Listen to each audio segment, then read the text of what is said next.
Hello everyone! This is RV House. Ito po ay isang transient house na pwede niyo pong event para po sa inyong buong pamilya, loved ones, mga barkada. This is the veranda. Dito po umiinom, nagkakape, tumatambay ang ating mga turista. Ito po, pwede niyo pong ilagay dyan ng mga sapatos, tsinelas nyo. Yan. Papasok po tayo sa pinto. Kung saan ang ating ilaw. So ito po yung pinakaloob ng bahay. Makikita nyo na available po ang 4-seater sala set and 4-seater dining set.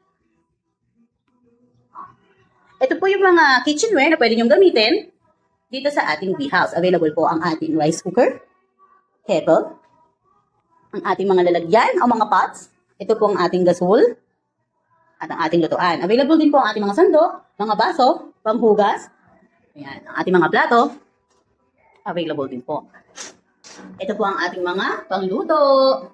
Meron din po kasamang 1 galon ng mineral water ang ating V-House. Dito po ang ating CR. Pagbukas, makikita niyo po ang ating salamin. Ayan po, available ang bidet. Meron din po tayong laundry basket, shower, and tissue.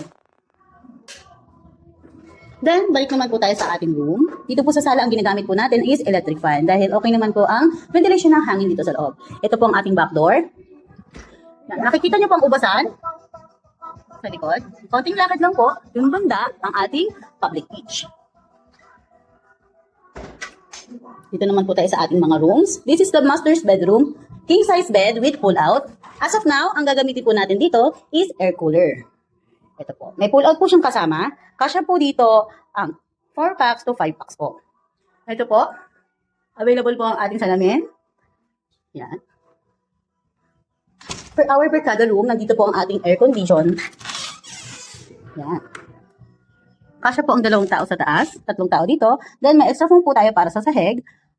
Ito po ang ating mga unan at extra foam. Meron din po electric fan, but if you want to use this air condition, you can use this din po. Okay. So, hindi ko ba ilaw? Ayan. Ayan.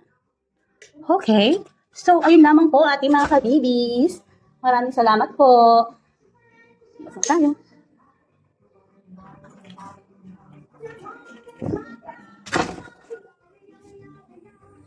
Bukitas na po. Sa mga magtatanong po kung saan po kayo bibili ng inyong kakainin, meron din po tayong katabing tindahan. Dito po ang daan, papuntang dagat. Ito po yung tindahan na bukas po hanggang 9 PM. Dito po yun. Ayan.